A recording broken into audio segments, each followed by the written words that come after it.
Assalamualaikum warahmatullahi wabarakatuh. Pada kesempatan kali ini saya akan membahas tentang biografi lengkap Syekh Datuk Kahfi, dikenal juga dengan nama Syekh Idhofi atau Syekh Nurul Jati, atau Syekh Nurjati, atau Syekh Nurijati, atau Syekh Datuk Barul, atau Syekh Datuk Iman, atau Syekh Dul Yamin, adalah tokoh penyebar Islam di wilayah yang sekarang dikenal dengan Cirebon dan leluhur dari pembesar Sumedang.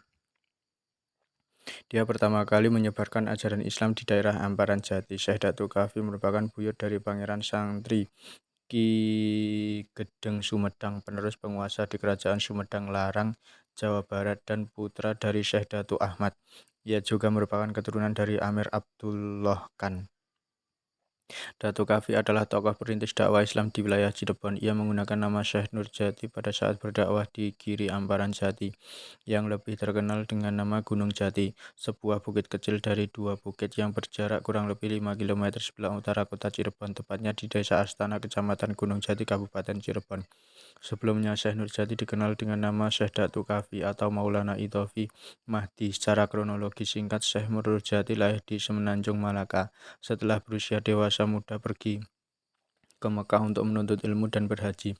Syekh Nurjati pergi ke Baghdad dan menemukan jodohnya dengan Syarifah Halimah serta mempunyai putra-putri. Dari Baghdad ia pergi berdakwah sampai di Pesambangan, bagian dari Nagari Singapura, sekarang Desa Mertasinga, Kabupaten Cirebon.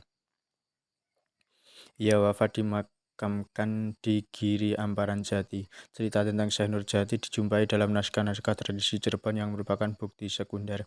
Naskah-naskah tersebut berbentuk prosa, diantaranya cerita Purwaka, Caruban Nagari, Babat Tanah Sunda, dan Sejarah Cirebon. Serta naskah yang berbentuk tembang, diantaranya Caruk Kanda, Babat Cirebon, Babat Cirebon terbitan Z. Hadi Sucipto, Wawacan Sunan Gunung Jati, naskah Mertasinga, naskah Kuningan, dan naskah Pulasaren.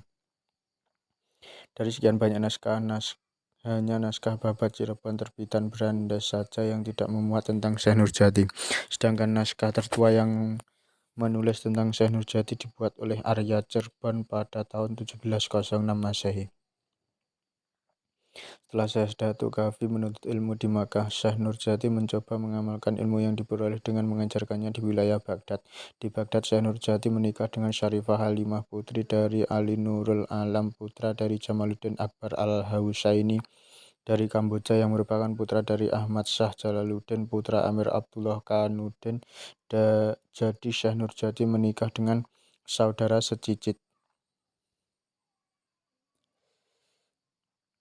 Dari pernikahan tersebut mereka dikaruniai 4 orang anak, yaitu 1. Syekh Abdurrahman yang kelak di Cirebon bergelar Pangeran Panjunan, ayah Pangeran Tubagus Angke dan Pangeran Pemelekaran, kakek Pangeran Santri. 2. Syekh Abdurrahim kelak bergelar Pangeran Kejaksan. 3. Fatimah yang bergelar Syarifah Baghdad menikah dengan Syarif Hidayatullah atau Sunan Gunung Jati. Dan 4. Syekh Datul Kafid, kadang-kadang disebut juga sebagai Syekh Datul Kahfi, sehingga membuat rancu dengan sosok ayahnya, yaitu Syekh Datuk Kahfi atau Syekh Nurjati di beberapa manuskrip yang lebih muda umurnya. Contohnya Babat Cirebon Keraton Kasepuhan. Keempat anak tersebut dijamin nafkahnya oleh kakak Syarifah Halimah, Syarif Sulaiman, yang menjadi raja di Baghdad. Syarifah Sulaiman menjadi raja di Baghdad karena menikahi putri mahkota Raja Baghdad. Syekh Kuro merupakan utusan Raja Campa. Secara genealogis, Syekh Kuro dan Syekh Nurjati adalah sama-sama saudara seketurunan dari Amir Abdullah Kanuddin generasi keempat. Syekh Kuro datang terlebih dahulu ke Amparan bersama rombongan dari Angkatan Laut Cina dari dinasti Ming yang ketiga dengan kaisarnya Yongle Kaisar Cheng Fu. Armada Angkatan Laut tersebut dipimpin oleh Laksamana Cheng Ho alias Sampo Taikam. Mereka mendarat di Muara Jati pada tahun 1416 Masehi. Mereka semua telah masuk Islam.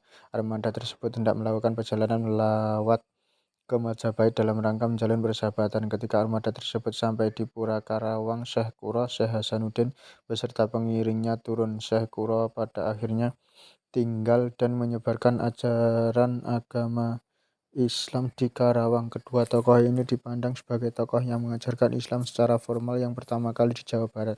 Syekh Kuro di Karawang dan Syekh Nurjati di Cirebon. Ketika armada Cheng Ho singgah di Pura Karawang, Syekh Kuro dan pengiringnya turun. Di antara pengiringnya adalah putranya yang bernama Syekh Buntong alias Kiai Bahtong alias Tan Gowat. Cucu Syekh Ahmad dari Nyi Mas Kedatan bernama Musanuddin. Kelak Musanuddin menjadi lebay di Cirebon, memimpin Masjid Agung Sang Cipta Rasa pada masa pemerintahan Susuhunan Jati, Sunan Gunung Jati. Sedang Syekh Ahmad merupakan anak dari Syekh Kuro dengan Ratna Sondari Putri Ki Gedeng Karawang. Putri Karawang memberikan sumbangan hartanya untuk mendirikan sebuah masjid di Gunung Sembung, Nurgiri Ciptarengga yang bernama Masjid Dok Jumeneng atau Masjid Sang Sakaratu yang sampai sekarang masih digunakan dan terawat baik. Pengangkatan juru kunci di situs makam Syekh Kuro dikuatkan oleh pihak Keraton Kanoman Cirebon. Di Kampung Pesambangan, Syekh Nurjati melakukan dakwah Islam karena menggunakan cara yang bijaksana dan penuh hikmat dalam mengajarkan agama Islam. Maka dalam waktu relatif singkat pengikutnya semakin banyak hingga akhirnya Peguron kedatangan Pangeran Walangsungsang beserta istrinya Nyi Indang Geulis atau Endang Ayu dan adiknya Nyi Mas Ratu Rara Santang yang bermaksud ingin mempelajari agama Islam. Mereka adalah cucu dari Syah Bandar Pelabuhan Muara Jati dari jalur ibunya. Kedatangan mereka ke Gunung Jati di samping melaksanakan perintah ibundanya sebelum meninggal juga bermaksud sungkem kepada eyangnya Ki Gedeng Topo. Kepergian mereka ke pengguran Gunung Jati tanpa seizin ayah mereka, Prabu Siliwangi, karena Prabu Siliwangi kembali menganut ajaran Jati Sunda setelah Nyi Subang Larang meninggal dunia. Masih diperdebatkan karena salah satu syarat meminang Nyi Subang Larang adalah Prabu Siliwangi harus menunaikan haji. Itu pun setelah beliau memperdalam ilmu Islam dari level syariat hingga hakikat yang pada puncaknya yaitu menunaikan haji bersama Syekh Kuro.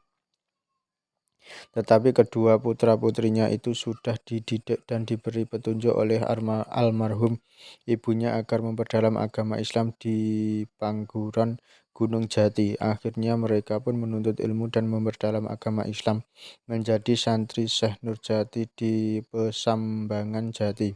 Pada saat mereka bertiga diterima menjadi santri baru, Syekh Nurjati berdoa, "Wahai Tuhan kami, jadikanlah kami orang-orang yang menghidupkan agama Islam mulai hari ini hingga hari kemudian dengan selamat. Amin." Di antara murid-muridnya, murid yang tercatat sangat cerdas adalah Pangeran Walangsungsang dan Nyi Mas Ratu Rara Santang. Walaupun keduanya telah menjadi muslim sejak kecil dan belajar ke Syekh Kuro, tetapi ketika datang ke pesantren Syekh Nurjati, keduanya dan Nyi Indang Geulis, istri Pangeran Walangsungsang, tetap diminta kembali mengucapkan kedua kalimat syahadat. Syekh Nurjati memberi pelajaran kepada mereka mulai dari yang sangat dasar rukun Islam, tentang pelajaran tauhid sebagai dasar fondasi keimanan. Mengapa Syekh Nurjati melakukan metode pengajaran seperti kepada orang yang baru mengenal ajaran dasar Islam? Menurut Beska Basuki Kertawibawa, kemungkinan ada keraguan pada Syekh Nurjati terhadap kadar keimanan dan pengetahuan ketiganya tentang agama Islam. Hal ini dikarenakan Pangeran Walangsungsang dan Nyi Mas Rara Santang adalah putra-putri dari Raja Pajajaran yang beragama Hindu-Buddha. Selain itu, pengalaman mereka tentang agama Islam masih dalam tahapan pemula. Syekh Nurjati ketika lahir dikenal dengan nama Syekh Datuk Kafi, putra dari Syekh Datuk Kafi Ahmad, seorang ulama besar. Syekh Datuk Ahmad, putra dari Maulana Isa, yang juga seorang tokoh agama yang berpengaruh pada zamannya. Syekh Datuk Ahmad mempunyai adik yang bernama Syekh Datuk Soleh, ayahanda dari Syekh Siti Jenar Abdul Jalil. Syekh Datuk Kafi memiliki dua orang adik, yaitu laki-laki Syekh Bayanullah atau Syekh Maulana Akbar yang mempunyai pondok di Mekah yang kemudian mengikuti jejak kakaknya berdakwah di Cirebon. Syekh Bayanullah memiliki putra Syekh Maulana Arifin menikah dengan Nyai Ratu Selawati. Dari pernikahannya dikaruniai putri Nyi Mas Kencanawati yang menikah dengan Adipati Kuningan, putra Ki Gedeng Luragung, seorang kepala daerah di Luragung, yang masih saudara sepupu Nyai Ratu Selawati, putri Pangeran Surawisesa cucu Prabu Siliwangi. Dan seorang adik Syekh Datuk Kahfi, wanitanya menikah dengan Raja Upih Malaka. Lalu dari perkawinan tersebut lahirlah seorang putri yang kelak menikah dengan Adipati Unus dari Demak. Di bawah ini merupakan silsilah Syekh Datuk Kahfi yang bersambung dengan Sayyid Alawi bin Muhammad Shahib Mirbad hingga Ahmad Al-Muhajir bin Isa Ar-Rumi Hadramaut Yaman dan seterusnya hingga Imam Husain cucu Nabi Muhammad SAW. Nabi Muhammad SAW berputri Sayyidina Fatimah Zahra menikah dengan Imam Ali bin Abi Thalib, berputra Imam Husain alaihissalam, berputra Imam Ali Zainal Abidin, berputra Muhammad Al-Bakir, berputra Imam Ja'far As-Shadiq, berputra Ali Al-Uraidi, berputra Muhammad An-Naqib, berputra Isa Ar-Rumi, berputra Ahmad Al-Muhajir, berputra Ubaidillah, berputra Alawi, berputra Muhammad, berputra Alawi, berputra Ali Qolik Qosam, berputra Muhammad Shahib Mirbad, berputra Sayyid Alwi, berputra Sayyid Ibdul Malik, berputra Sayyid Amir Abdullah Khan Azamat Khan, berputra Sayyid Abdul Qadir, berputra Maulana Isa, berputra Syekh Datuk Ahmad, berputra Syekh Datuk Kahfi. Kemudian di Cirebon Syekh Datuk Kahfi menikah dengan Syarifah Halimah binti Ali Nurul Islam bin Syekh Jumadil Kubro sehingga memiliki beberapa anak. Satu di antaranya Pangeran Panjunan Syekh Abdurrahman yang dinikahkan dengan Putri Fatahilah I, lalu berputra Tubagus Angkle Fatahilah II dan Pangeran Palekaran. Anak pertama kemudian punya putri Raden Ayu Mertakusuma, lalu berputri Ratu Kusumah yang kemudian istri oleh Sultan Ahmad Ma'ali yang akhirnya melahirkan Sultan Ageng Tirtayasa Banten. Sedangkan anak kedua kemudian menikah dengan Nyai Armilah binti Sunan Gunung Jati, lalu melahirkan Pangeran Santri di Sumedang Larang. Syekh Datuk Kahfi merupakan guru dari Pangeran Walang Sungsang dan Nyai Rara Santang Syarifah Mutaim, yaitu putra dan putri dari Sri Baduka Maharaja Prabu Siliwangi, Raja Kerajaan Pajajaran Jawa Barat. Syekh Datuk Kahfi wafat dan dimakamkan di Gunung Jati bersamaan dengan makam Syarif Hidayatullah Sunan Gunung Jati, Pangeran Pasarean, dan Raja-Raja Kesultanan Cirebon lainnya. Syekh Nurjati adalah tokoh utama penyebar agama Islam yang pertama di Cirebon. Tokoh yang lain adalah Maulana Maghribi, Pangeran Makdum, Maulana Pangeran Panjunan, Maulana Pangeran Kejaksan, Maulana Syekh Bantah, Syekh Majagong, Maulana Syekh Lemah Abang, Mbah Kuwu Cirebon, Pangeran Cakrabuana, dan Syarif Hidayatullah. Pada suatu ketika mereka berkumpul di Pasanggerahan Amparan Jati di bawah pimpinan Syekh Nurjati. Mereka semua murid-murid Syekh Nurjati. Dalam sidang tersebut Syekh Nurjati berfatwa kepada murid-muridnya. Wahai murid-muridku, sesungguhnya masih ada suatu rencana yang sesegera mungkin kita laksanakan, ialah mewujudkan atau membentuk masyarakat Islamiyah. Bagaimana pendapat para murid semuanya akan dan bagaimana pula caranya kita membentuk masyarakat Islamiyah itu? Para murid dalam sidang mufakat atas rencana baik tersebut. Syarif Hidayatullah berpendapat bahwa untuk membentuk masyarakat Islam sebaiknya diadakan usaha memperbanyak tabligh di pelosok dengan cara yang baik dan teratur. Pendapat ini mendapat dukungan penuh dari sidang dan disepakati secara segera dilaksanakan. Sidang inilah yang menjadi dasar dibentuknya organisasi dakwah Dewan Wali Songo. Wallahu a'lam bishawab. Semoga bermanfaat. Assalamualaikum warahmatullahi wabarakatuh.